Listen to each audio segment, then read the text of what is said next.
Hello बच्चों, good evening, good afternoon. कैसे आप सभी? मैं डिम्पल सैनी आप सभी का स्वागत करती हूँ। तो आ जाइए, आज हम यहाँ पर पढ़ने वाले हैं Bihar board 12th class Hindi में हमारा काव्य खंड स्टार्ट कर रहे हैं। और काव्य खंड में सभी को पता है जो फर्स्ट चैप्टर हमारा है वो है कड़बक, और वो लिखा गया है मलिक मोहम्मद जायसी जी के द्वारा। यानी कि जायसी जी ने जो कड़बक लिखा है और साथ में पद्मावत की बात आती है और जायसी जी का नाम ना लिया जाए तो फिर क्या लिया जाए, है ना। तो ऐसे ही हमारी जो भक्ति धारा है, यानी कि हम भक्ति काल की बात करते हैं तो भक्ति काल जो है वो दो खंडों में बटा हुआ है। एक है सगुण खंड, सगुण भक्ति धारा और निर्गुण भक्ति धारा। फिर सगुण भक्ति धारा जो है दो भागों में बटा हुआ है। एक तो हमारा आ गया है राम भक्ति शाखा और कृष्ण भक्ति शाखा। ऐसे ही जो हमारा निर्गुण भक्ति धारा है वो दो भागों में बटा हुआ है, संत मार्गी यानी कि ज्ञानाश्री और प्रेमाश्री। ज्ञानाश्री में आ जाते हैं संत कवि, जिसमें दादू, कबीर, रेदास वगैरह ये सब जो आते हैं। इधर आता है यहाँ पर प्रेमाख्यान। प्रेमाख्यान में सबसे पहले जो नाम लिया जाता है वो जायसी जी का नाम लिया जाता है। उन्होंने वो सूफी काव्य धारा के पक्षधर थे, सूफी काव्य धारा के कवि कहे जाते थे।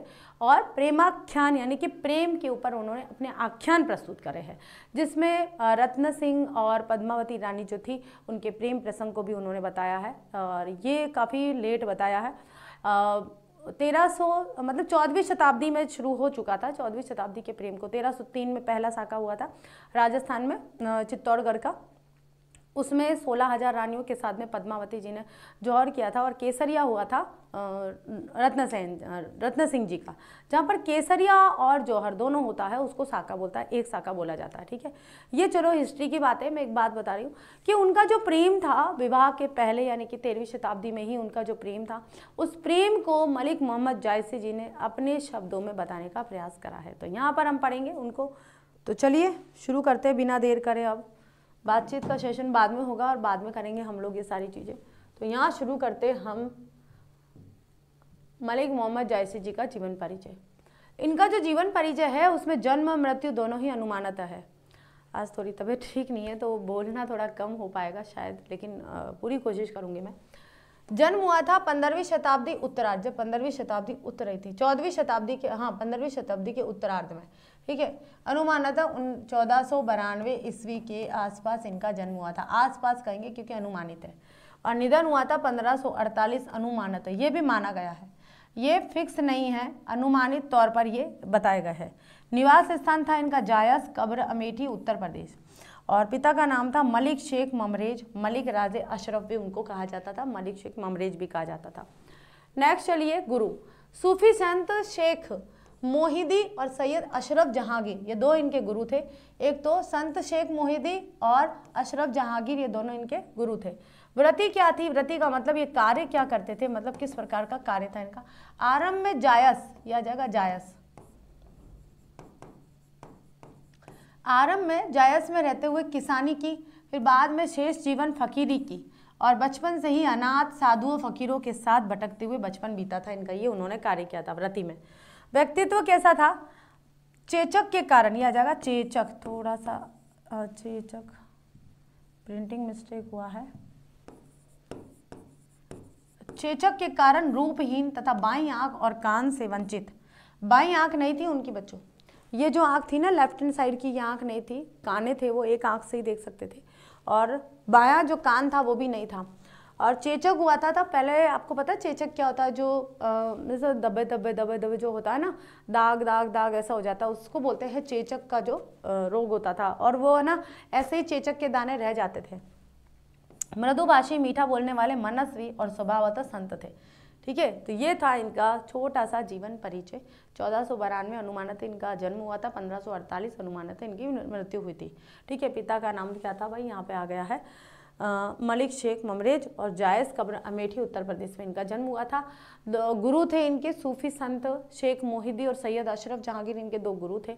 काम क्या करा था? जायस में रहते हुए पहले तो किसानी की, उसके बाद फकीरी की, उसके बाद में साधु संतों के साथ में फकीरों के साथ घूमते घूमते उनका बचपन बीता गया था।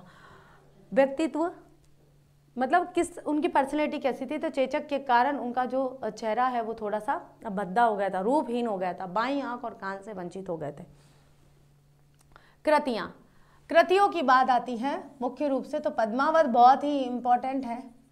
पद्मावत, अखरावट, पद्मावत, अखरावट, आखिरी कलाम,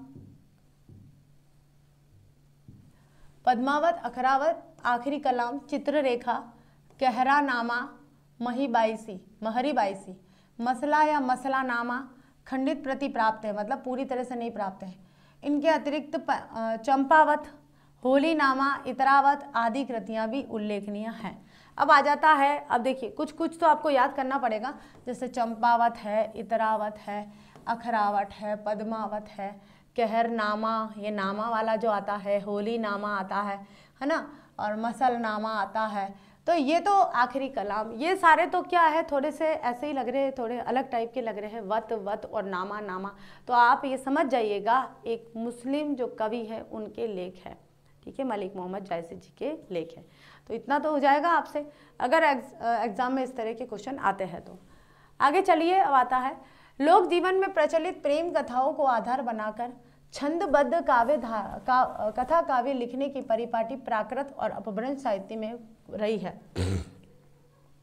संभवतः वह संस्कृत में भी रही हो, क्योंकि ऐसा कहा जाता है कि जैसे डोला मारूरा दूहा है जो अपभ्रंश में लिखी गई है, ठीक है, डोला मारूरा दूहा में डोला और मारू दोनों की प्रेम कथा को वर्णित किया गया है।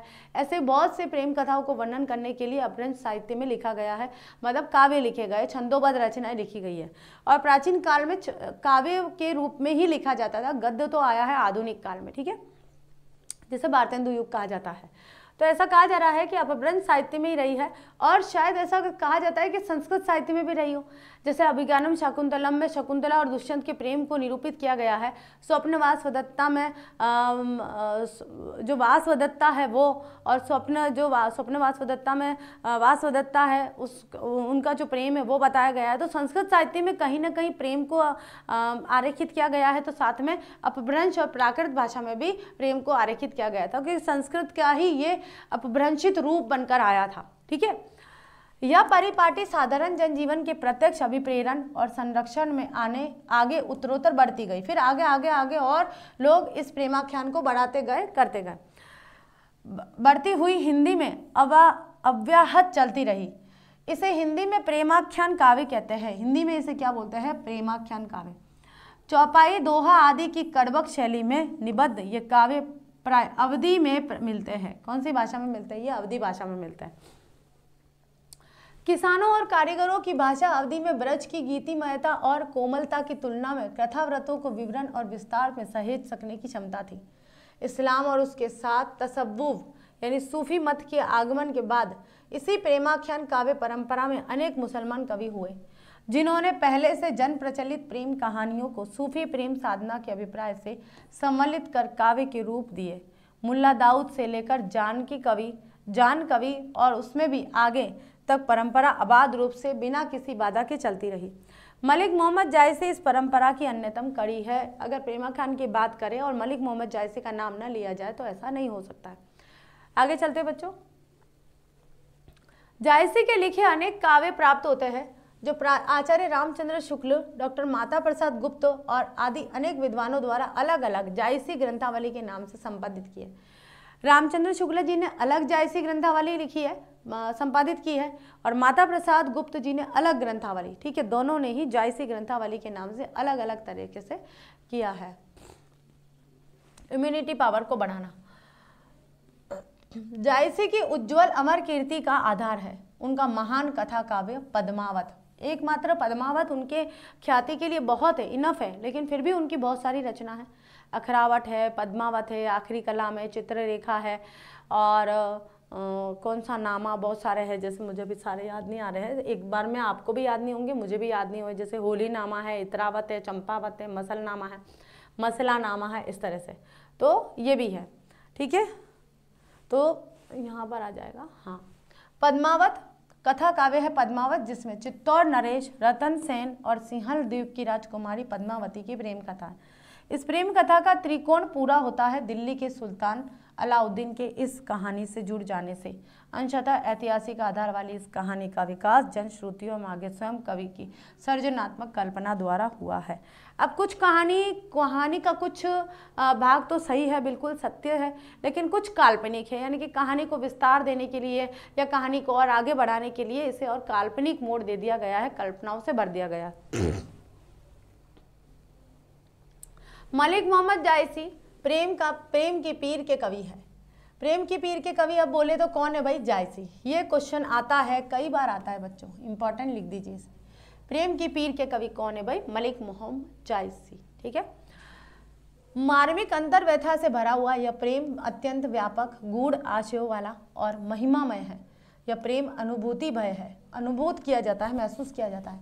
रासायनिक एवं इस अर्थ में क्रांतिकारी है कि यह विभिन्न पात्रों को अमीर चरित्रों के रूप में निखारते हुए उन्हें एक दिशा देकर परिणतियों तक पहुंचा देता है। पद्मावत के आख्यान में सजीव कहानी का मर्म स्पर्शी वेदनामय रस है।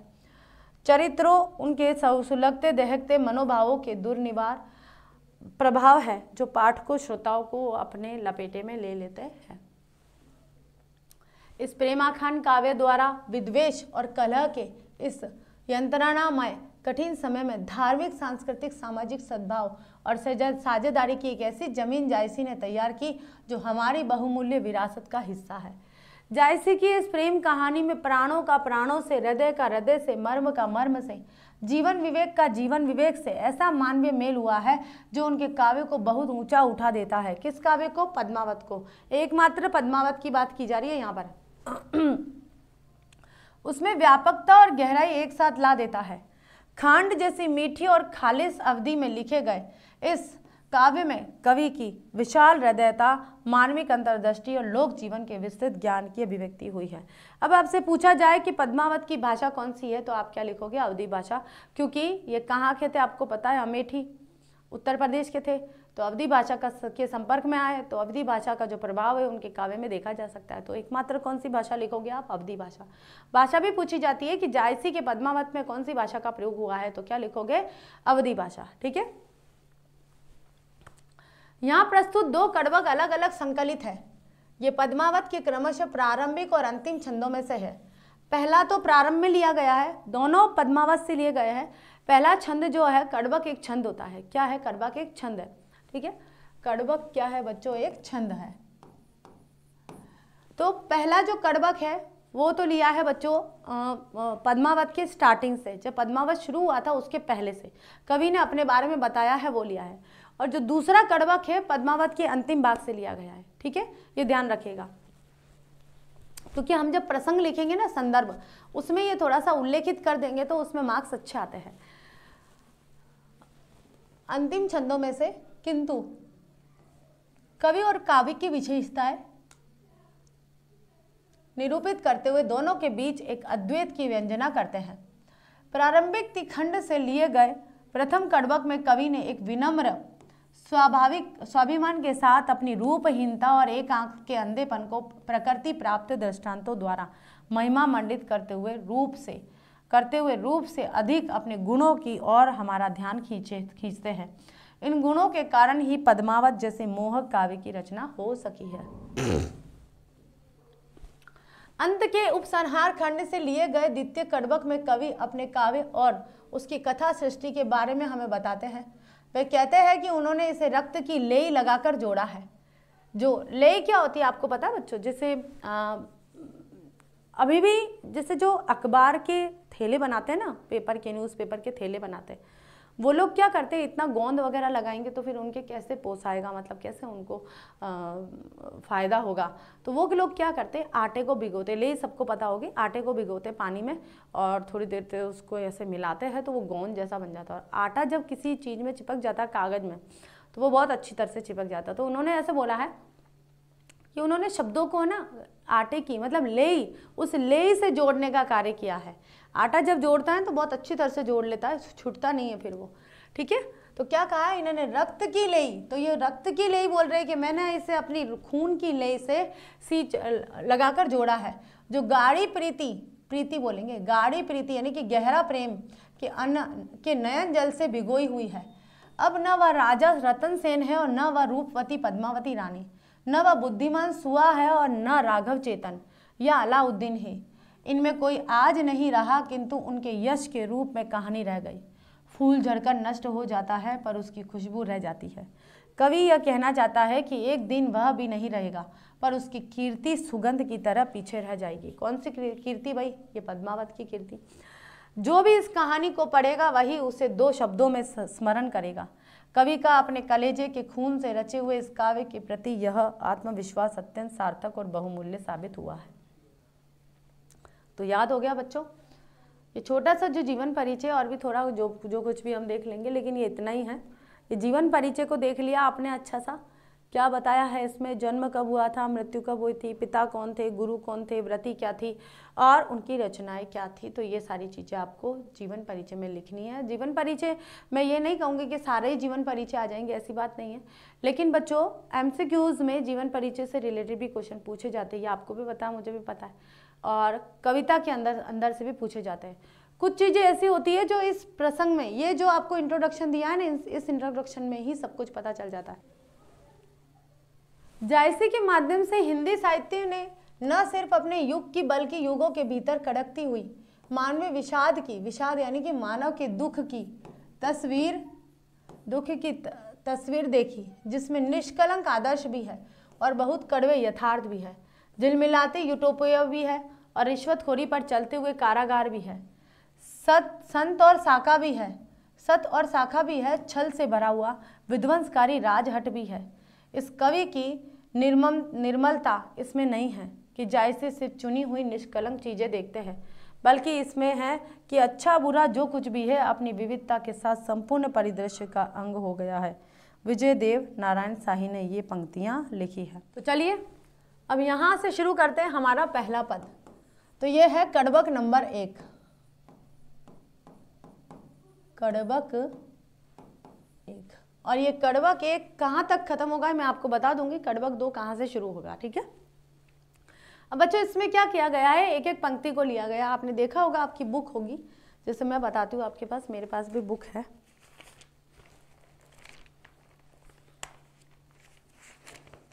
जैसे ये बुक है आपके पास, ये दिगंत भाग 2, ये दिखा रही हूँ मैं आपको, दिगंत भाग 2, इसमें आ जाएगा आपका 167 पेज नंबर पर कड़बक। जीवन परिचय हमारा हो चुका है कड़बक में कड़बक 1 और कड़बक 2 दिया हुआ है।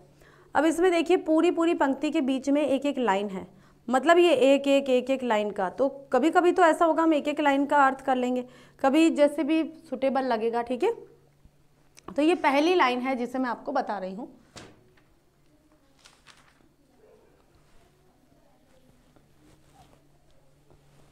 एक नैन कवि मोहम्मद गुनी, गुनी का मतलब गुणी, और कवि यानी कि कवि, एक नैन यानी कि एक आंख वाला, एक आंख वाला, सोई विमोहा जे कवि सुनी, विमोहा का मतलब मोहित, मोहित, सोई यानी कि जिसने,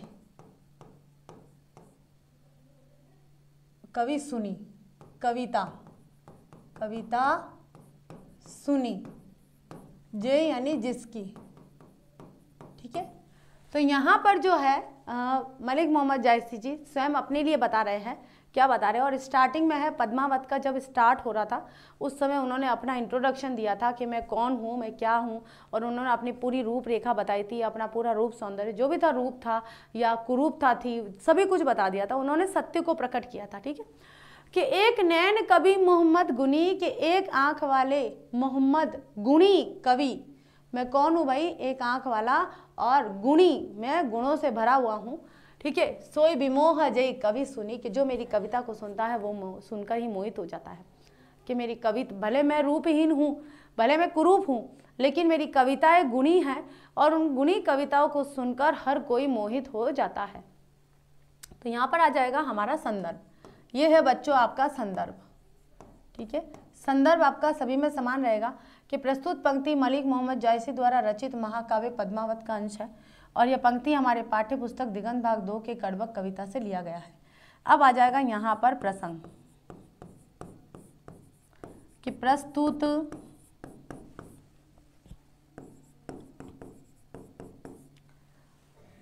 एक मिनट, प्रस्तुत कड़बक लिखूंगी क्योंकि पूरे कड़बक का, पूरा एक कड़बक का एक संदर्भ और एक प्रसंग, ठीक है, और वही आगे चलेगा, बार बार हम नहीं लिखेंगे।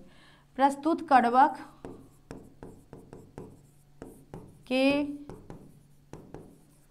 माध्यम से कवि जायसी जी ने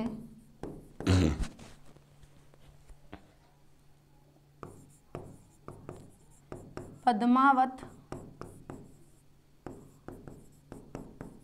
के प्रारंभ में अपने परिचय के फलस्वरूप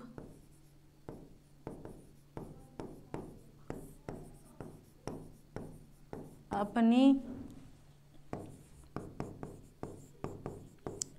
शारीरिक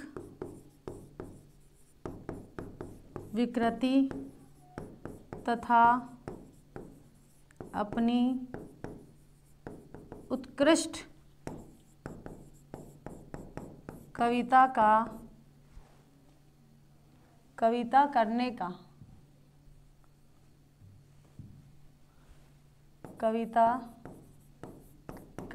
की कला का वर्णन किया गया है।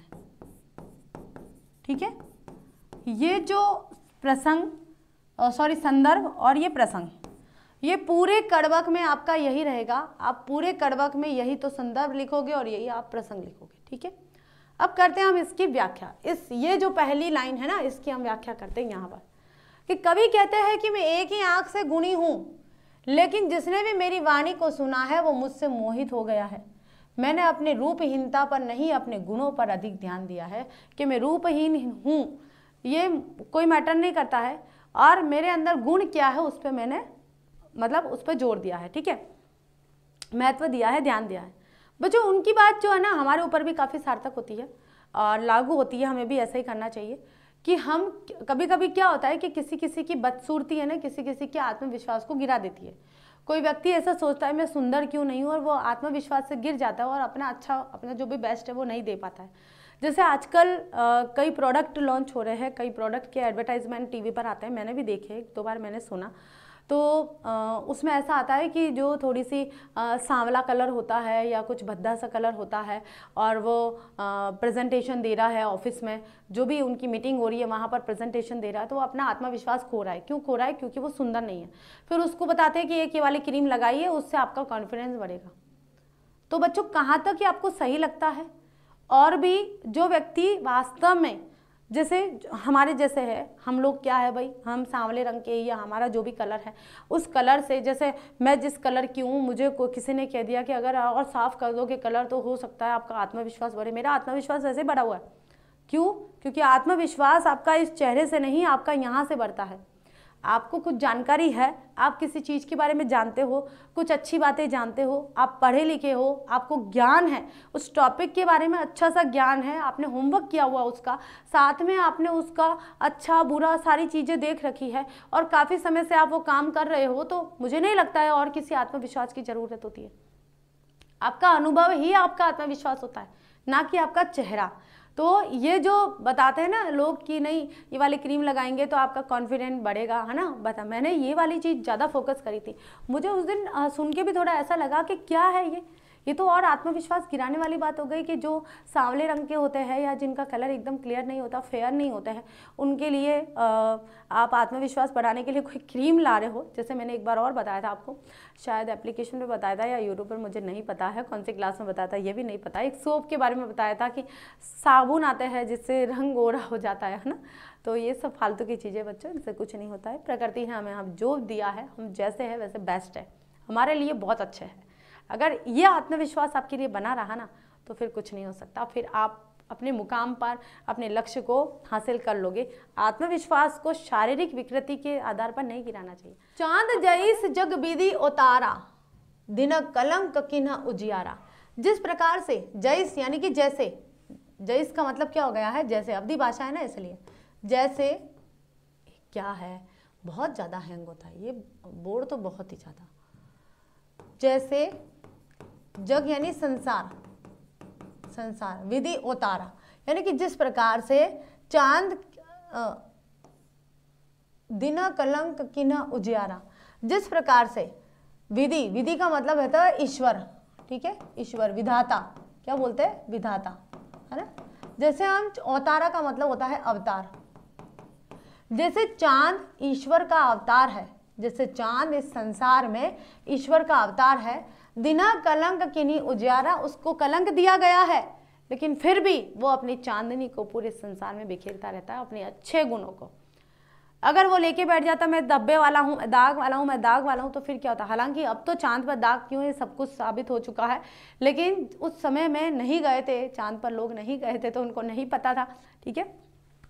इसलिए इस बात से तो अनभिज्ञ थे कि भाई चांद पर क्या है, चांद तो ईश्वर है, चंद्र देवता है, और हम बोलते थे कि भाई उसके ऊपर दाग लगा हुआ वो क्या है। तो ये सारी चीज़ें अब तो सारी फेल हो चुकी है कि दाग नहीं है, बड़े बड़े गड्ढे जो होते हैं वो दाग के रूप में हमें दिखाई देते हैं, ठीक है। ठीक है, तो चांद इस प्रकार, अब आपका जो इसका जो संदर्भ और प्रसंग है ना वो सेम रहेगा, ये वाला रहेगा जो हमने ये वाला किया है ना, ये संदर्भ है और ये प्रसंग है और यही सब में चलेगा। बिना कलंक किन्हीं उजियारा, उजियारा का मतलब होता है चांदनी बिखेरना, चांदनी बिखेरना। तो जो चांद इस संसार में ईश्वर का अवतार है, यानी कि अवतार है, आप अवतार लिखना, उसे भी कलंकित और शापित होना पड़ा है, पर उसने अपने कलंक को छोड़ अपनी चांदनी को संसार में बिखेरा है। इसलिए संसार उसके कलंक को नहीं उसके गुणों को देखता है। कलंक को कौन देखता है? भाई चांद कैसा है, स्वच्छ है, धवल है, चांद जैसा मुखड़ा चेहरा, चांद जैसा ये, चांद जैसा ये। बच्चे को बोलते तू तो मेरा चांद है, तू तो मेरी ये है, तू तो मेरा वो है। तो क्यों? अगर धब्बों पे अगर फोकस करते तो बोलते ही नहीं, धब्बों पर, उसके दाग पर, उस पर कलंक पर हमने फोकस किया ही नहीं, हमने तो फोकस किया उसके गुण पर। उसका गुण क्या था? सफेद चांदनी जो धरती पर आती थी वो उसका गुण है। अब आता है तीसरा, जग सूजा एक नैन हाहा, उवा सूक अस नखतन माहा। सूक का मतलब होता है शुक्र, शुक्र, ठीक है, शुक्र तारा जो होता है ना वो, उवा शुक अस नखतन माहा। जग, जग यानी संसार, सूजा, सूजा का मतलब एक नैन आहा, कि संसार में एक आंख से, यानी कि इस संसार को मैं एक आंख से देखता हूँ, क्या करता हूँ? देखता हूँ। सूजा, इस संसार को मैं एक आंख से देखता हूँ। उवा सूक अस नख तन माहा, और वो उस शुक्र नामक तारा है ना उसके समान लगता है, चमकीला सा मुझे नजर आ रहा है। तो कवि यहाँ कह रहे हैं कि कवि संसार को अपनी एक ही आंख से देखते हैं, जो आकाश के नक्षत्र के मध्य, नखतन का मतलब होता है नक्षत्र, माहा का मतलब मध्य, बीच में, के मध्य में उदित होने वाला होता है, ठीक है। जो आकाश गंगा है ना, पूरी आकाश गंगा, उस पूरी गैलेक्सी में शुक्र तारा उगता है, और शुक्र तारा बहुत ज़्यादा चमकीला और बहुत ज़्यादा मतलब रिफ्लेक्टेड होता है, बहुत ज़्यादा चमकीला होता है, एकदम उदित होता है, उस शुक्र नामक तारे के समान है जो बहुत चमकीला और गुणी है। कि मैं इस संसार को एक आंख से देखता हूँ, और वो मेरी जो एक आंख है ना वो इस पूरे संसार में शुक्र नामक जो तारा है उस तारे के समान चमकीली है और गुणी है, ठीक है। नेक्स्ट चलिए 4, जो लही अम्बही डाब न होई। डाब किसे बोलते हैं? आम की जो मंजरी होती है, अम्बही यानी आम, आम, और डाब का मतलब मंजरी, उसकी जो बालियां नहीं होती है, मतलब आम लगने के पहले जो फूल आते हैं, है ना, फूल बोलेंगे, मंजरी या फिर फूल, ठीक है। न हुई, जो लही, जो लही, लही का मतलब लदना, लदना, तो लही सुगंध बसाई न सोई। अब देखिए क्या बताया है कि जिस प्रकार से अगर आम लगने के पहले उसके अंदर मंजरी नहीं आती है, आम के फूल नहीं आते हैं, आम के पेड़ में आम आने के पहले, आम का फल लगने के पहले आम के फूल नहीं है। और आम के फूल कैसे होते हैं बच्चों? बहुत कड़वे होते हैं, पता है। नीम की जो मंजरियाँ होती है, नीम के फूल, वैसे ही आम के फूल होते हैं, ऐसे ही गुच्छे में भरे हुए होते हैं। जैसे निम्बोलियाँ आने के पहले जो फूल होते हैं, वैसे ही आम आने के पहले मंजरी लाती है। अगर वो मंजरी नहीं है और वो बहुत कड़वी होती है, अगर वो मंजरी नहीं है तो आम मीठे नहीं हो सकते। मंजरी, जो कड़वी मंजरी लगेगी तभी ही आम मीठे होंगे और उसमें सुगंध आएगी। जब तक आम में डाब यानी मंजरी नहीं होती तब तक उसमें सुगंध मिठास नहीं बसती। अर्थात आम में जब तक नुकीलापन या कड़वा रस नहीं होता है तब तक उसमें मिठास नहीं होती है और न ही उसमें सुगंध आती है, ठीक है, सुगंध आती है। अब है 5th, किना समुद्र पानी जो खारा, तो अति भयो असूज अपारा। अब बताइए क्या है इसमें? ये बताया है कि कोई समुद्र है, समुद्र का पानी खारा होता है, और उसमें बहुत सारे जीव जंतु, बहुत सारे अनगिनत सैकड़ों जो है प्राणी जन है वो अंदर रहते हैं। जो भी जलीय जीव है वो समुद्र में रहते हैं। खारा पानी होता है लेकिन फिर भी रहते हैं। आपको पता है खारा पानी है और जीव जंतु रहते हैं, लेकिन उसके अंदर कभी बाढ़ नहीं आती है, कभी वो अपनी आपगा, अपना जो अपार पानी है वो नहीं दिखाती है। तो जो समुद्र इतना विशाल है, बहुत बड़ा है, जिसमें अनेक प्रकार के जल जीव निवास करते हैं, ईश्वर ने उस समुद्र के जल को कैसा कर रखा है? खारा कर रखा है, जिसमें सभी नदियों के जल आकर मिलते हैं। ठीक है, सारे नदियों के जल आकर कहाँ मिलते हैं? समुद्र में मिलते हैं। लेकिन समुद्र का एक गुण है कि उसके जल में कभी भी बाढ़ नहीं आती है। ठीक है, कभी भी अपारा का मतलब क्या होता है? बाढ़, बाढ़ नहीं आती है। ठीक है, नेक्स्ट चलिए। जो सुमेरे त्रिशूल विनाशा भाग कंचन गिरी लाग आकाशा। आकाशा का मतलब होता है आकाश, आकाश, और लाग का मतलब होता है छूना। ठीक है, कंचन गिरी मतलब कि सोने का पर्वत, सोने, स्वर्ण पर्वत, स्वर्ण पर्वत। विनाशा का मतलब विनाश, त्रिशूल का मतलब त्रिशूल, और सुमेर यानी सुमेर पर्वत। कि जिस सुमेर पर्वत को, जो सुमेरु त्रिशूल विनाशा। अब एक कहानी है ना कि सुमेर पर्वत को शिवजी ने अपने धनुष से, अपने त्रिशूल से तोड़ दिया था, है ना, नष्ट कर दिया था। लेकिन बाद में जब नष्ट कर दिया ना तो वो सोने का बन गया, और सोने का बनने के बाद में और वह स्वर्णगिरी, आकाश को छूने जैसा स्वर्णगिरी बन गया, मतलब सोने का पर्वत हो गया और आकाश में बहुत ऊंचा हो गया। ठीक है, तो यहाँ लिखेंगे हम कि जिस सुमेरु पर्वत को शिवजी ने अपने त्रिशूल से नष्ट किया, वह कंचनगिरी सोने की पर्वत बनकर आकाश को छूने लगा। ठीक है, यानी कि जिसको नष्ट कर दिया वो भी उठ गया है। ऐसे ही आप अगर नष्ट भी हो जाते हो, कभी गिर भी जाते हो, तो आपको फिर से उठना है। जो लरी करी, जो लरी धरी कलंक न परा, कांच होई नहीं कंचन करा। ठीक है, जब तक घड़ी, घड़ी का मतलब होता है घड़िया, कलंक का मतलब होता है गंदा, गंदा नहीं होता, जिस पे मैल नहीं जाता, न परा, कांच न होई नहीं कंचन करा।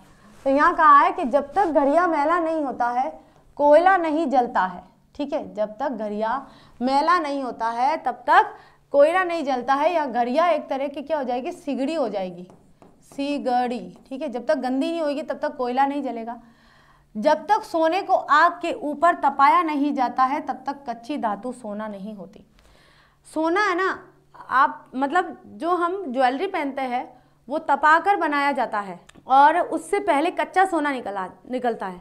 कच्चे सोने को आग में तपाया जाता है, जब जाके उसको थोड़ा सा सही करते हैं, उसके बाद में ऐसे ऐसे बिस्किट जैसे पोर्शन बनाए जाते हैं, ऐसे बॉक्स बनाए जाते हैं, छोटे छोटे बॉक्स बनाए जाते हैं।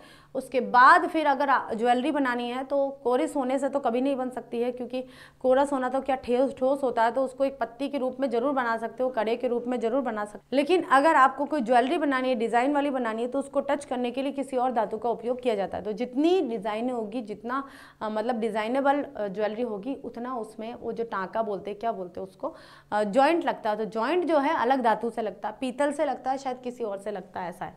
ठीक है, तो जब तक घड़िया मैला नहीं होता है, कोयला नहीं जलता है, तब तक सोने को आग के ऊपर तपाया नहीं जाता, और जब तक कच्ची धातु सोना नहीं होती है, और ना ही कड़ा होती है, ना वो कड़ा बनती है। ठीक है,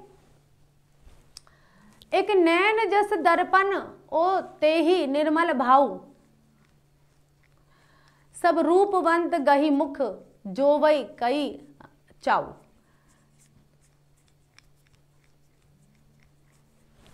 एक नैन जस दर्पण, दर्पण का मतलब क्या होता है? कांच, जिसे हम देखते हैं, जिसके अंदर, है ना, नैन जस दर्पण, जिससे ओते ही निर्मल भाव, कैसा है वो? निर्मल है। कैसा दिखाई देता है? निर्मल भाव, यानी कि भाव, भाव कैसा है?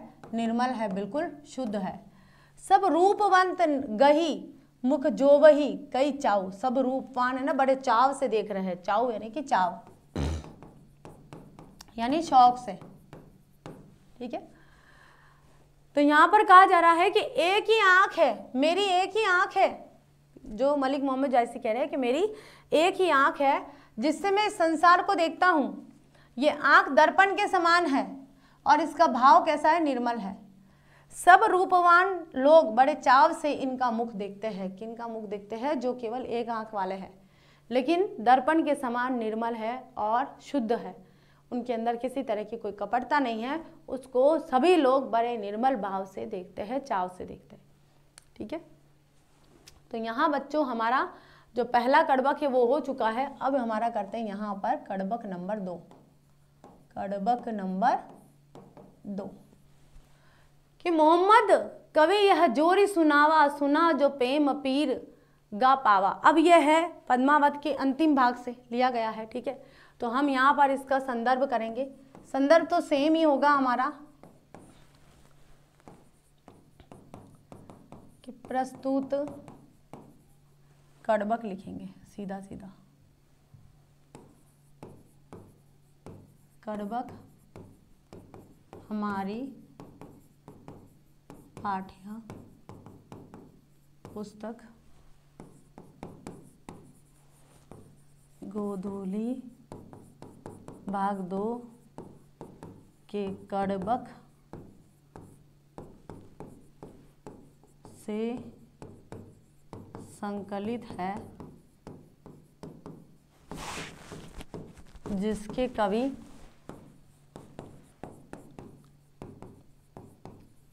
मलिक मोहम्मद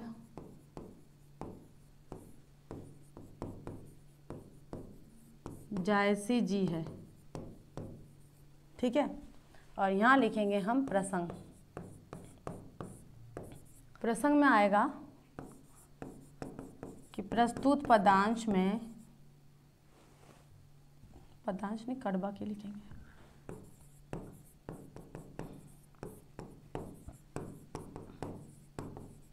कवि ने अपनी रचना पद्मावत की विशेषता तथा अपनी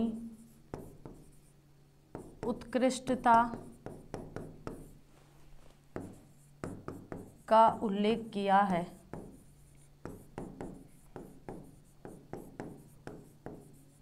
ठीक है, प्रस्तुत पंक्तियां यहाँ पर मैंने इसको पढ़ानी कि मोहम्मद कवि यह जोर सुनावा, सुना जो प्रेम पीर का गावा। जोरी लाई रकत के लेई, जोरी लाई यानी कि लई जो है वो रक्त की लई से जोड़ा है इसे। गाढ़ी प्रीति नयन है जल भई, और ऐसी गाढ़ी प्रीति है जिसको मैंने अपने नयन के जल से भिगोया है।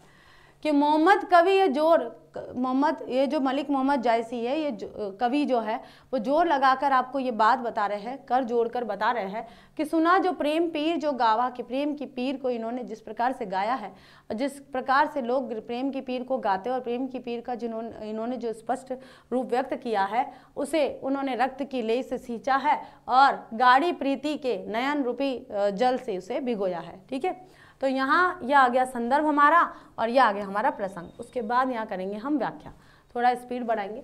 कि प्रस्तुत पंक्तियाँ मलिक मोहम्मद जायसी द्वारा रचित महाकाव्य पद्मावत के अंश है, जिसमें कवि कहते हैं कि जिसमें कवि अपने काव्य के बारे में बताते हुए कहते हैं कि मैंने मोहम्मद यह काव्य रचकर सुनाया है। जिसने भी इसे सुना है वो प्रेम की पीड़ा का अनुभव हुआ है। जिसने भी सुना है उसको प्रेम की पीड़ा का अनुभव हुआ है कि प्रेम क्या होता है। मैंने इस काव्य को रक्त की लेई से लगाकर जोड़ा है तथा गाढ़ी प्रीति को आंसुओं के जल से भिगोया है। और बच्चों इसमें यहाँ पर वियोग श्रृंगार आया है, वियोग श्रृंगार रस। ठीक है, भाषा अवधि भाषा है। नेक्स्ट चलिए दूसरा, ओ मन जाने कवित अस किन्हा मक या रहे जगत मह चिन्हा। कहाँ तो रतन सेन अस राजा, कहाँ सुवा असी बुद्धि उपराजा। कहाँ अलाउद्दीन सुल्तानू, कह राघो जय किन्ह बखानू। कह स्वरूप पद्मावती रानी, सो कोई न रहा जग रही कहानी। कि यहाँ पर ये बताया जा रहा है कि जिसने भी पद्मावती रानी के बारे में रतन सिंह अलाउद्दीन खिलजी को बोला है, राघव चेतन है, चाहे सुवा है, चाहे रतन सिंह है, चाहे कोई भी हो, सबकी कहानी थी लेकिन अब कोई नहीं रहा है, सिर्फ उनकी कहानी बची हुई है। ठीक है, तो ओ मन जाने कवित असकीना। तो यहाँ पर जो कवि है वो ये कह रहे हैं कि मैंने इस काव्य की जो रचना है वो ये जानकर करी है कि मक या रहे जगत मह चिन्हा, कि मेरे बाद ये जगत में चिन्ह के रूप में रहे। कहाँ ओ रतन सेन या अस राजा, रतन सेन के जैसा राजा कहाँ पर है। कहाँ सुवा असी बुद्धि उपचारा उपराजा, कि जो सुवा था वो भी अब कहाँ पर है, इस संसार में कहाँ पर है। कहाँ अलाउद्दीन सुल्तानु, कहाँ अलाउद्दीन सुल्तान है, और कहाँ राघव जय किन्हीं बखानु, जिसने राघव चेतन ने अलाउद्दीन के सामने जो बखान किया था वो और राघव चेतन भी अब कहाँ पर है।